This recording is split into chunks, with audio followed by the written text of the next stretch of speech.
posture après posture afin de trouver plus d'aisance et de fun dans cette super pratique. Donc pour commencer, Tadasana, position de la montagne, la base de toutes les postures debout. Les pieds sont joints. Vraiment, on va sentir toute la base des pieds qui recouvre bien le sol et repousse le sol. Les orteils bien ouverts, pareil, poussent le sol. Vraiment pousse le sol. Les jambes sont engagées. Tu vas sentir tes rotules remonter, tes cuisses engagées, fessiers légèrement engagés, bas du ventre engagé pour faire cette rotation du bassin qui vient protéger le bas de ton dos, donc celle-ci. Au lieu de cambrer naturellement, on vient engager les fessiers et le bas du ventre pour protéger ce bas du dos. On déroule les épaules en arrière, les mains grandes ouvertes, on prend une grande inspiration pour étirer la colonne vertébrale vers le ciel. Et expire, on relâche les épaules. Super. Donc ça c'est Tadasana, la position de la montagne, qui sera la posture de départ et d'arrivée de la salutation au soleil A. Donc, à partir de Tadasana, on va prendre une grande inspiration et lever les bras vers le ciel pour Urdhva Hasta Tadasana. Urdhva, ça veut dire haut, Hasta c'est les mains, donc les mains vers le ciel. Super. En Urdhva Hasta Tadasana, il y a plusieurs options. On peut avoir les mains qui se touchent comme ceci, ou parallèles au niveau des épaules, ou encore un peu plus ouvertes si on a besoin d'espace au niveau des épaules et de la nuque si c'est une zone un peu tendue. Même chose, on peut regarder vers le ciel si la nuque le permet, ou rester le regard bien droit devant. Pour commencer, les mains parallèles et le regard devant fonctionnent très bien. Super. Ici, le ventre est toujours bien engagé et on sent la force opposée entre les pieds qui poussent le sol et les mains qui nous étirent vers le ciel. Comme si on cherchait à éloigner le bassin des épaules. Super. Prends une grande inspire, on continue à se grandir ici. Et expire, les épaules se relâchent. Super, je me tourne pour la suite. Inspire à nouveau ici. Expire, on vient plier les genoux pour plonger en avant pour Uttanasana. Super. Uttanasana, la clé, c'est vraiment d'avoir le ventre qui touche les cuisses. On ne veut pas forcément toucher le sol ou être comme ça. On peut justement toucher le sol, mais en pliant généreusement les genoux. C'est comme ça qu'on vient bien étirer le dos et protéger cette zone et avoir une posture efficace. Super, on respire profondément ici. Et sur une prochaine inspire, on vient glisser les mains le long des cuisses, pousser les mains sur les cuisses pour venir étirer le dos dans un beau dos plat parallèle au sol, en Ardha Uttanasana. Le dos plat. Super, le ventre toujours bien engagé, on essaie de rapprocher le nombril de la colonne vertébrale. Le sommet du crâne pousse vers l'avant, les fessiers poussent vers l'arrière. Super, on essaie toujours d'éloigner les épaules du bassin. Ici en Ardha Uttanasana, on a 3 options pour les mains. La première en haut des cuisses pour vraiment sentir la poussée et l'allongement de la colonne vertébrale. La deuxième toujours en continuant à allonger la colonne vertébrale au-dessus des tibias, surtout on ne pousse pas sur les genoux, juste au niveau des tibias. Troisième posture, les mains au sol, mais on ne perd pas l'allongement du dos en descendant.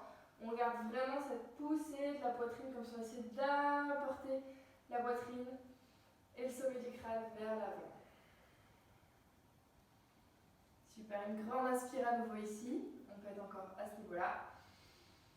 Et expire, je viens presser les mains dans le sol et je viens en planche. Super. À partir de la planche, on va devoir descendre au sol. 3 options. Première option, Ashtanga Namaskara. Donc pour Ashtanga Namaskara, sur une longue expire, je viens poser genoux, poitrine et menton au sol. Super. La clé ici, c'est de ne pas avoir les coudes qui partent sur le côté. Les coudes sont bien serrés sur la poitrine, les épaules relâchées vers le bas. On presse bien les pieds dans le sol. Et sur une prochaine inspire, on va monter en cobra et ouvrir la poitrine ici. Super. Super, donc ça c'était la première option. Je reviens en planche pour vous montrer la deuxième. Deuxième option, on va faire un demi-chaturanga.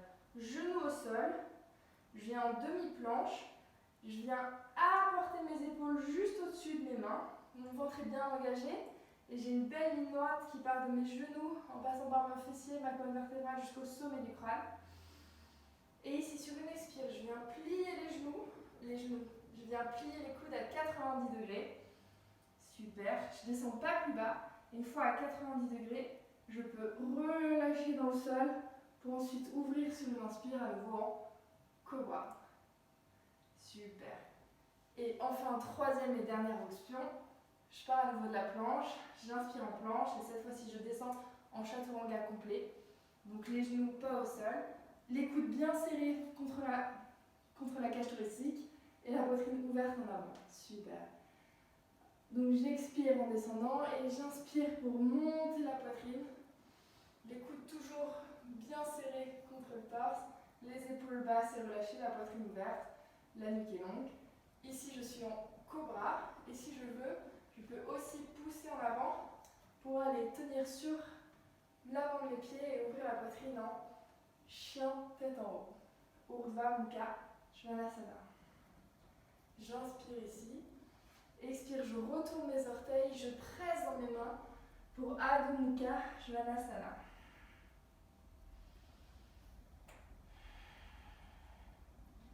En Adho Mukha Svanasana, je fais attention à ce que mes mains soient bien ouvertes et pressent bien dans le sol. J'essaie de faire une rotation externe de l'intérieur de mes coudes, comme si je voulais qu'ils pointent vers l'avant de la salle.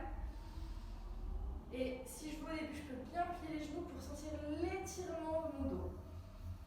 Le ventre est bien rentré, toujours nombril collé à la colonne vertébrale et tout doucement, je peux venir tendre une jambe puis l'autre pour trouver l'allongement des jambes dans Adho Mukha Svanasana, chien tête en bas. Sur ma prochaine inspire, je vais faire un grand pas, puis un autre, et ouvrir la poitrine à nouveau en Ardha Uttanasana. Et expire, je plonge en avant pour Uttanasana. Grande inspire, mes mains viennent m'étirer vers le ciel. Urdhva Hasta Tadasana. Et expire, je reviens à ma position de départ, Tadasana.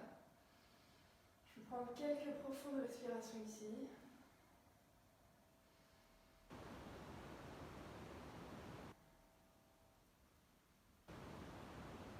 On va enchaîner la suite maintenant avec vraiment un mouvement, une respiration.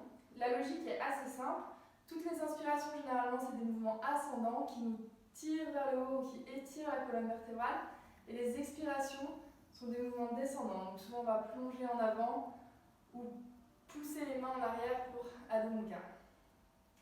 Super. Donc, on va enchaîner avec cette fois-ci un mouvement, une respiration. Donc j'inspire, j'étire les mains vers le ciel pour Ardha Usta Tadasana. Et expire, je plonge en avant pour Uttanasana. Inspire, je viens faire un beau dos plat en Ardha Uttanasana. Expire, je presse les mains dans le sol et dans la même longue expire, je descends au sol avec soit en Ashtanga Namaskara, soit comme je fais en Chaturanga ou encore en demi-Chaturanga. Super. Inspire, j'ouvre la poitrine en Cobra, Bhujangasana ou Urdhva Mukha Svanasana, chien tête en haut. Et expire, je presse les mains dans le sol pour revenir en Adho Mukha Svanasana, chien tête en bas. Sur ma prochaine longue inspire, j'avance un pied puis l'autre. Je peux sauter aussi à l'arrière du tapis. Et j'inspire en Ardha Uttanasana, dos plat. Et expire, je plonge en affront en Uttanasana. Et inspire à nouveau, mes mains me tirent vers le ciel. Ardha Usta Tadasana. Et expire, je reviens. Tadasana. Super. N'hésite pas à reproduire cette séquence, surtout la première partie où j'explique toutes les postures en détail. Et puis après, une fois que tu es à ton aise, prends le temps de pratiquer. Dans la tradition, les salutations au soleil se pratiquent 108 fois. Ne commence pas dès demain si tu viens de t'y mettre, pas de souci. Mais prends ton temps et surtout à chaque début de pratique des salutations au soleil, n'hésite pas, les premières répétitions, à reprendre, à bien plier les genoux en Uttanasana ou en Adho Mukha Svanasana et à prendre les alternatives comme le Ashtanga Namaskara ou le demi-chaturanga pour descendre ou le cobra pour vraiment protéger tes articulations, tes muscles avant de les étirer complètement dans leur pleine expansion. Super. N'hésite pas si tu as des questions à les envoyer par message ou en commentaire de cette vidéo. À très vite. Namasté.